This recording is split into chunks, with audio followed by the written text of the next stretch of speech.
How are you doing, AnnaSophia? I'm good. How are you, Stefan? Yeah, really good, thanks. I'm really enjoying the series. I find it terrifying. Would you say that you could class this as a horror, or am I just a bit of a wimp? Hmm, I definitely think it's horrifying. I wouldn't call it horror in the way that we've seen other horror films, but the series as a whole, yes, horrifying. Yeah, I'm so pleased I had hand surgery last year because I'm honestly not sure I'd want to go ahead and do that after seeing this show because I went under and you just put so much faith into the doctors. But I was going to say, I mean, obviously this is a drama and it's got to have suspense, it's got to have cliffhangers. That's what TV dramas do. But how conscious are you and all of you guys making this about the kind of real victims and the people associated to this? Not to mention, obviously, the kind of hundreds of thousands of doctors worldwide doing this for the right reasons. Was that quite an interesting but tricky balance? Yeah, I think you kind of hit the nail on the head right there. It is a tricky balance, and I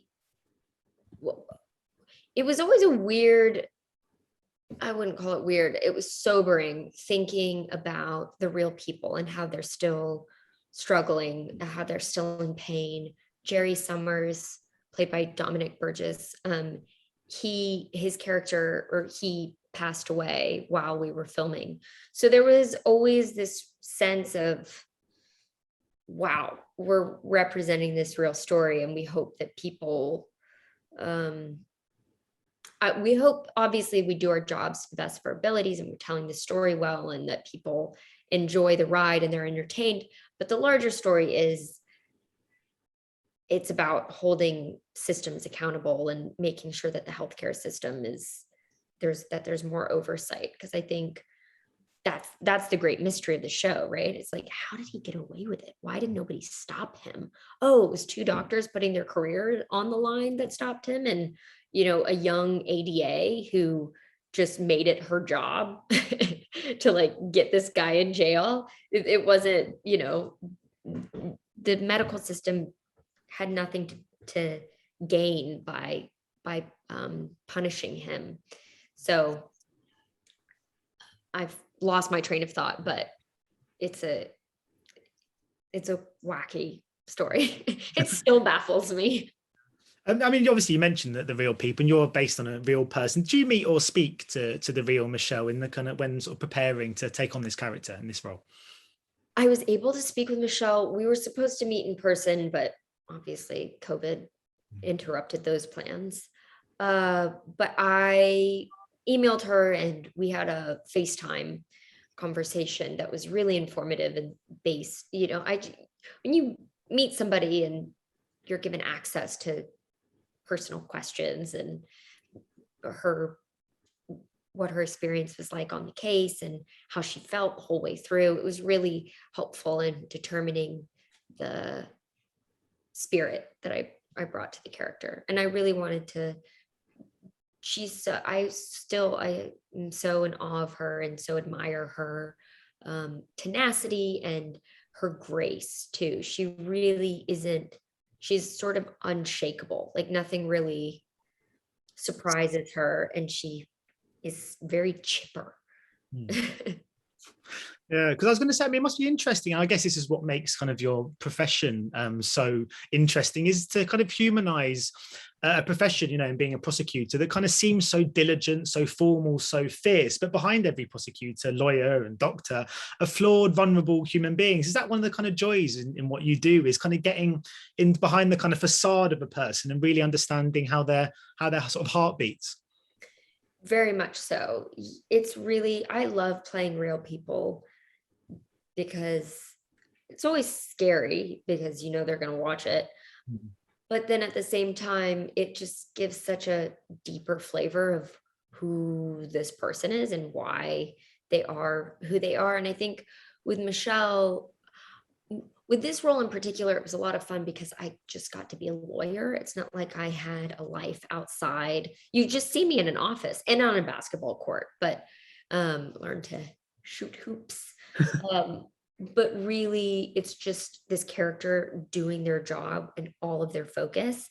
And then the the sort of the internal process of of and the struggle of what that work looks like. I think she's a pretty unusual, we don't really get to see lawyers presented in this light, I don't think. So it was a lot of fun for me.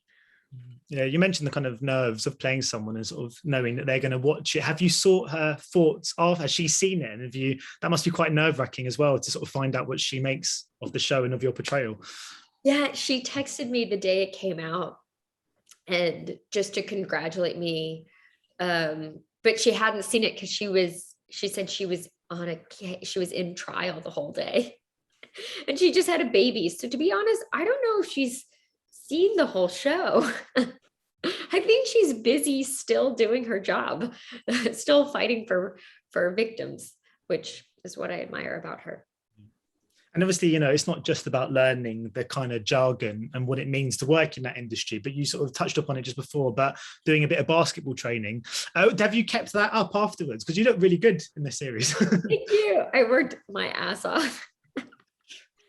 You'd be surprised that I trained more for basketball than I did with the legal jargon, because I couldn't even dribble when we started. Do I keep it up? Yeah, I shoot some hoops around the corner. Is that what, because it sounds like, obviously this role based on a real person is someone that you've got this kind of access to really go into the real person, to learn about the basketball, to learn about the jargon and the kind of world that you're inhabiting. But is that something you do all the time, no matter what role and whatever project? Are you just one of those people that really likes to create a real big kind of backstory and character and do a lot of research and even physical research in the sense of basketball, like you are with the basketball? Is that just the way you operate in this industry? Definitely. It just makes the job easier, as like the deeper you can go, the more you can play.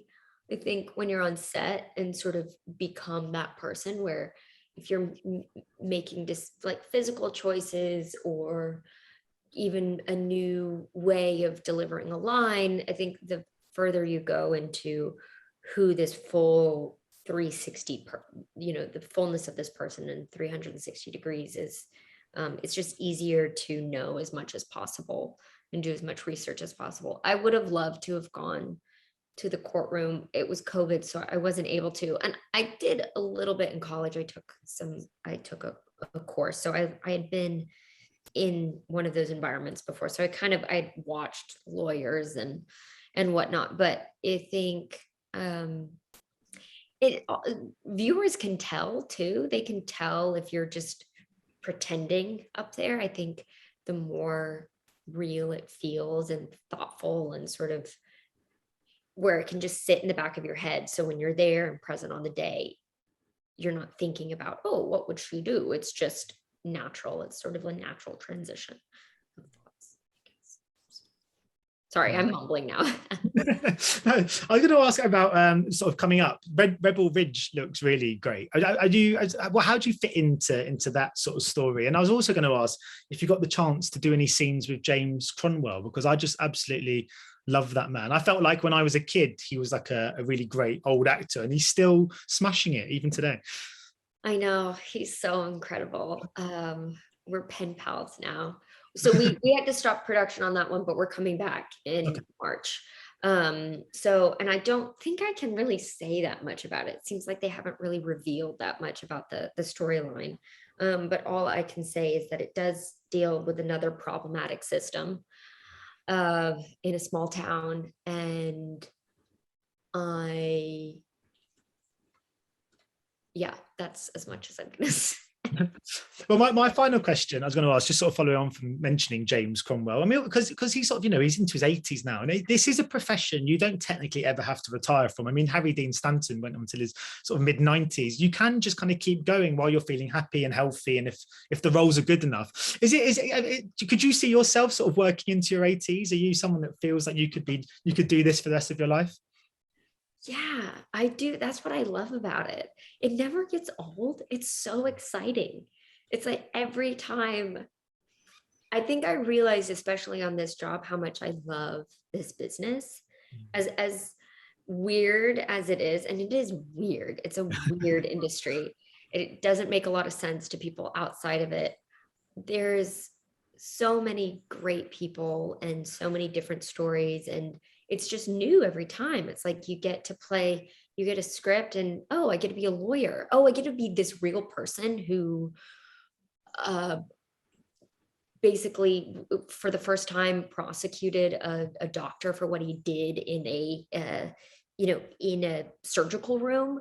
That she's cool. I get to actually meet her and talk to her and talk to these real people who've changed, how people sort of interface with the medical system. It's just an exciting, it never stops being exciting. And I think actors always age well. My favorite people to work with are older actors. Like James Cromwell, his stories are unbelievable. I mean, he worked in the civil rights movement in the 1960s, and he was doing theater in churches all throughout the South. It's remarkable. It's just like, oh my gosh, what was that time period like? So it is exciting, and you get to travel all over and meet different people. So yeah, I hope I've been doing this for a while, but I really hope that I can be an old lady with like saggy eyes and still working. That would be the dream.